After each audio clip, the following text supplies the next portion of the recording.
안녕하세요. 반갑습니다. 비트코인 뉴스 팡입니다. 자, 금일 뉴스 먼저 브리핑 해보도록 하겠습니다.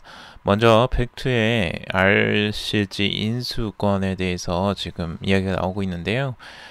미국의 지금 이제 선물 전문 회사라고 할 수 있는 100년 가까이 되는 회사인데 이 회사의 자산을 일부 인수했다라는 내용에 대해서 기사가 나왔습니다. 이 부분 다 정리해 드리도록 하고요. 두 번째는 비트코인 전문가들 2019년 바닥을 칠 것으로 전망하다라는 내용도 있습니다. 세 번째는 이더리움 클래식 51% 공격 해커들이 거래소에 10만 달러 보상을 약속을 했다라고 하는데 이 내용도 한번 보도록 하고요. 구글 이더리움의 광고 키워드 블랙리스트에 올렸다라는 내용도 가지고 있습니다. 그리고 다음은 비트토렌트 토큰을 주목해야 하는 몇 가지 이유에 대해서 살펴보도록 하겠습니다. 그리고 비트코인 400만 원대 회복, 각국 금융권 긍정적 소식의 상승세라는 내용, 시세에 관련된 중요한 이슈 한번 보도록 하겠습니다. 첫 번째 이제 벡트 관련 소식인데요.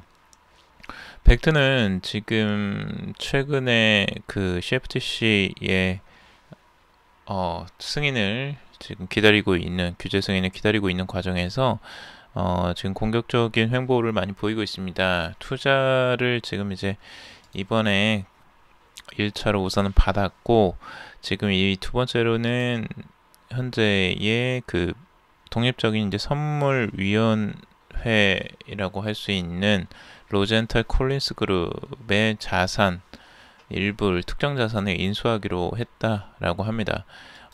이곳은 지금 이제 100년 가까이 된 기업이고요. 이곳은 세계 최대의 상품 거래소 중에 하나라고 합니다. 이 RCG 요 부분에선 2월 중에 이제 RCG 팀 구성원을 벡트에 영입하게 될 것이라고 합니다. 그러니까 전문적인 지금 이제 선물 거래의 이런 회사의 자산을 일부 인수를 하면서 좀 더 그 전문성을 갖추게 될 것으로 보여지고요. 지금 벡트에서는 이만한 이제 투자를 어마어마하게 하는 것 같습니다. 실제 이런 전문가들을 좀 데려오고 이 부분에 자산을 인수한다는 건 꽤 큰 일로 보여지는데 아마 이제 투자를 받고 이 부분에 또 투자를 하고 있는 것으로 보여집니다. 이렇게 이제 적극적으로 투자를 하는 이유 중에 또 하나는 벡트의 사업을 지금 이제 진전시키려고 하는 게 첫 번째는 이제 시스템인 전문성으로 리스크 관리 및 재무 운영을 향상시킬 것으로 지금 기대하고 있고요. 그리고 이제 다른 측면에서 보자면 구매자와 판매자에게 더 많은 선택권과 이제 통제권을 제공함으로써 디지털 자산 수용을 가능하게 하는 거죠. 그리고 이제 규제나 그 뭐 KYC, AML 같은 이제 고객 서비스 운영에 기여할 것으로 지금 보여집니다. 그래서 이런 부분들은 지금 그 CFTC의 규제 승인을 기다리고 있기 때문에 매우 중요한 사건이라고도 볼 수가 있고 이 부분이 이제 규제 승인에 영향을 미칠 가능성도 충분히 있어 보이죠. 그래서 벡트에서 준비를 단단히 하는 것으로 보여지고 앞으로 이게 그 벡트 플랫폼 자체에도 긍정적인 영향을 미칠 것으로 보여져요. 그래서 벡트는 전반적으로 지금 투자를 공격적으로 하고 있고 준비를 아주 단단히 하고 있다. 그래서 이 부분들은 긍정적으로 보여지고 올해 그 초반 중반 정도에는 좀 승인이 나서 나오지 않을까라는 예상도 해봅니다. 이제 더 이상 미루기도 힘들어 보이고요. 이 승인만 나면 조금 이제 출범을 어느 정도 하지 않을까라고 기대를 해봅니다.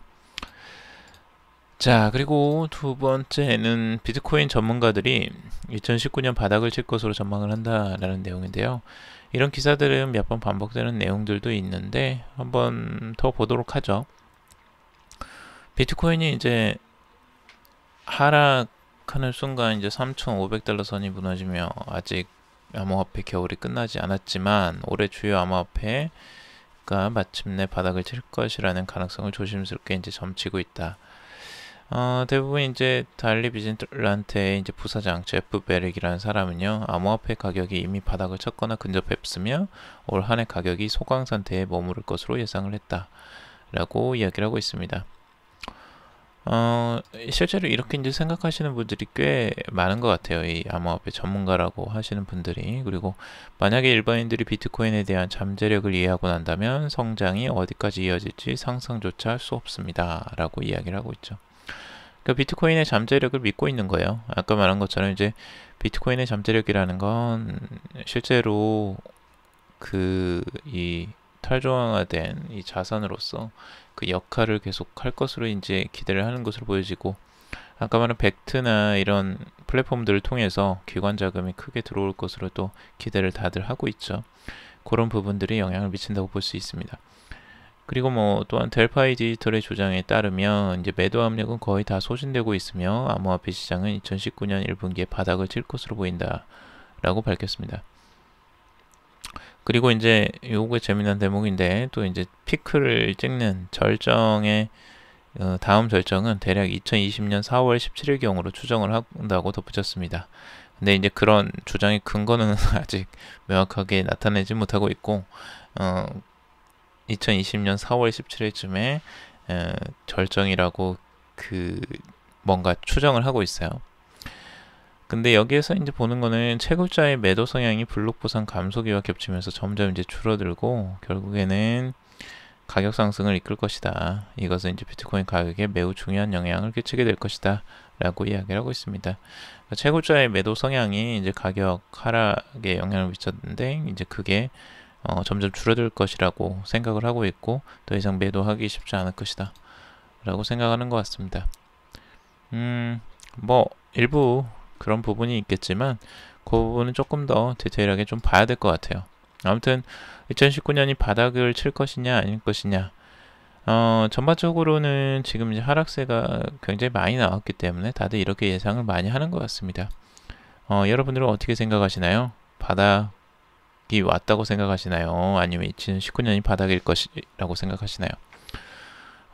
개인적으로는 좀 바닥이었으면 좋겠어요. 지금이 바닥이었으면 좋겠고, 많은 분들이 지금 힘들어 하시는 분들이 많을 텐데 그런 부분이 빨리 좀 해소가 돼서 국내에도 좀 그 희망이 좀 보이는 시기가 빨리 왔으면 좋겠습니다.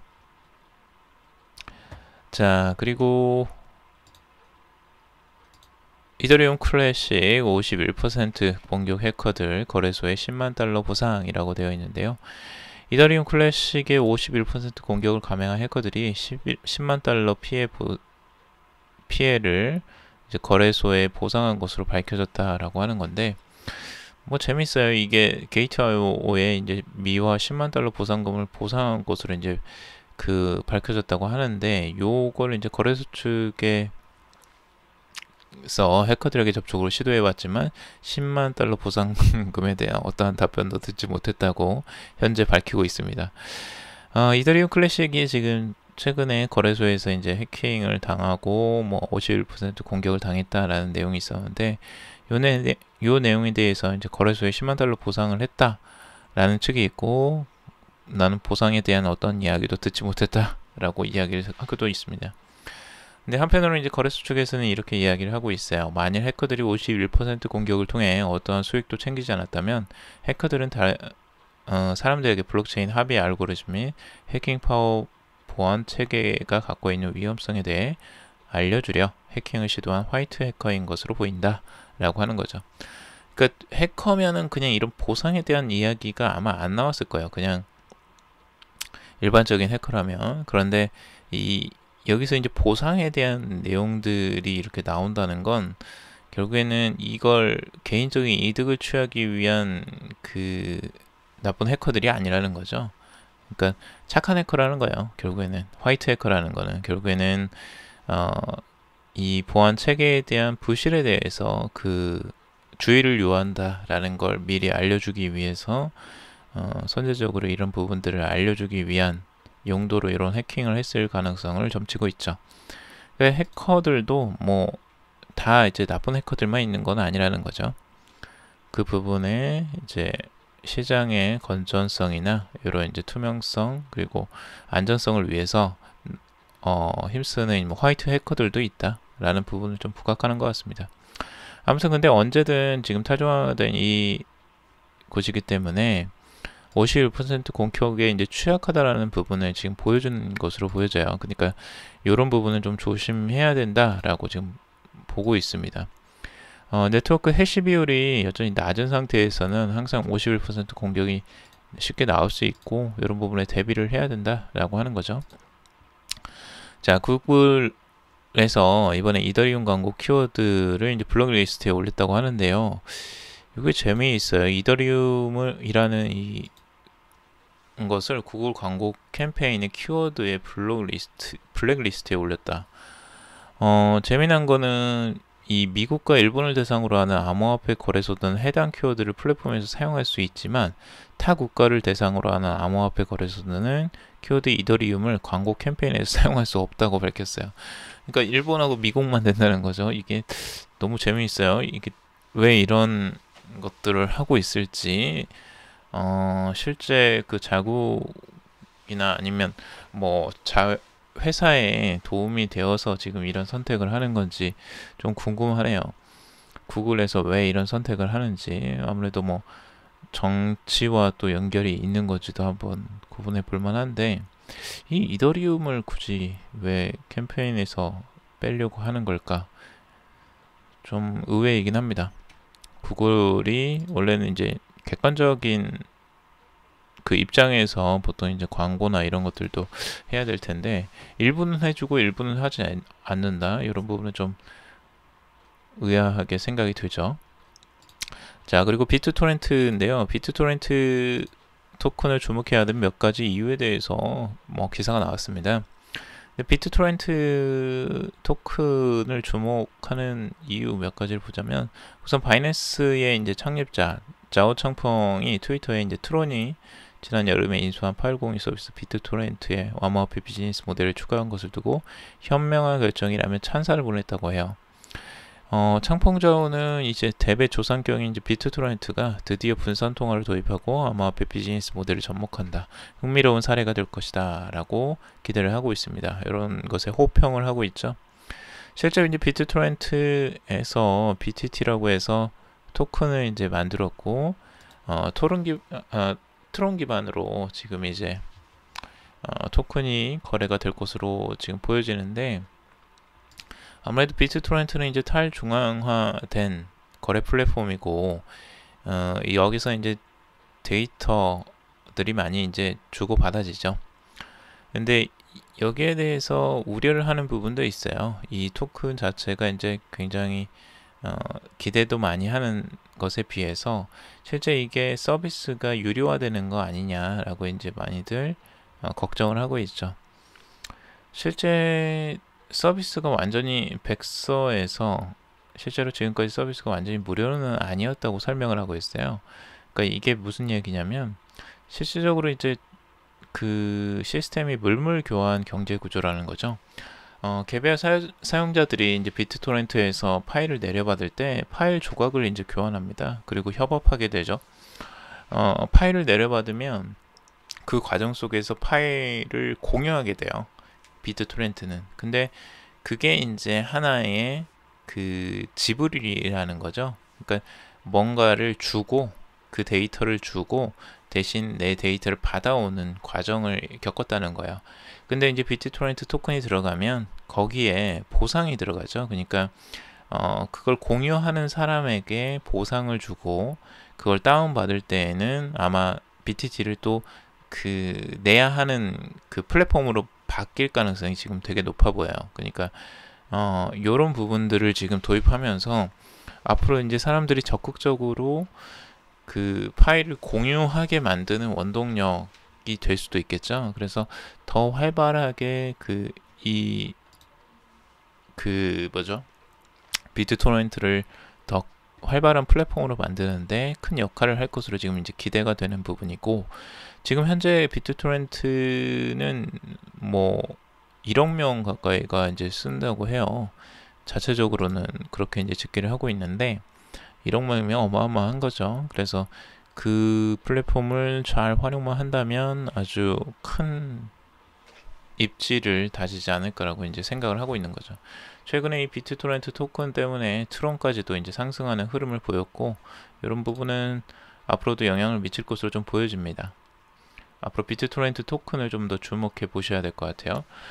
자, 그리고 비트코인 400만원대 회복, 그리고 각국 금융권 긍정적 소식의 상승세라고 하는데요. 금융권의 긍정적인 소식이라는 게 이제 한 가지를 가져왔는데, 스위스의 이야기예요. 스위스의 세 번째로 큰 규모의 은행인 이제 본토벨 은행이 기관 투자를 위한 암호화폐 커스터디 솔루션을 출시한다라는 기사가 나왔습니다. 그래서 이 플랫폼을 이용하면 이제 시중 상업은행이나 자산관리 회사들은 향후 고객들에게 이제 암호화폐 구매와 이체, 보관 서비스 등을 제공할 수 있게 되는 거죠. 그래서 암호화폐를 이제 보관할 수 있는 서비스들이 기존 은행들에서 이제 실제로 도입하고 있는 거고, 여기 주장으로는 이게 첫 번째 은행이라고, 지금 이 서비스를 제공하는 첫 번째 은행이라고 하고 있는데, 이게 예전에도 커스터디 서비스는 이제 출시하겠다라고는 했는데 아직 출시를 안 해서 그런지 여기서 첫 번째라고 이야기를 하고 있어요. 그래서 시장에 이제 요 부분이 중요한 거죠. 시장에 기관 자금이 유입되는 것이 불가능한 것이 아니라는 것이 증명됐다. 결국은 기관 자금이 들어올 것이다 라고 기대를 하는 거예요. 결국엔 들어올 수밖에 없어 보이고요. 이런 은행에서 이런 서비스를 제공한다는 건 그만큼 수요가 있다라는 겁니다. 암호화폐를 보관하고 싶어하는 이 커스터디 솔루션이 필요한 기관이 분명히 있다라는 거고, 이런 부분은 긍정적이라고 확실히 볼 수 있습니다. 앞으로 다른 은행들에서도 이 커스터디 서비스를 추가적으로 확대해 나갈 것으로 보여지는데, 이것들은 앞으로 기대하고 보셔도 될 것 같습니다. 자, 오늘 기사는 여기까지 정리해 보도록 하고요. 여러분들께 도움이 되셨다면 좋아요, 구독, 댓글 달아주시면 정말 감사하겠습니다. 투자는 신중하게 여러분들 스스로 판단하시고 꼭 결정하시길 바라겠습니다. 오늘 들어주셔서 정말 감사합니다.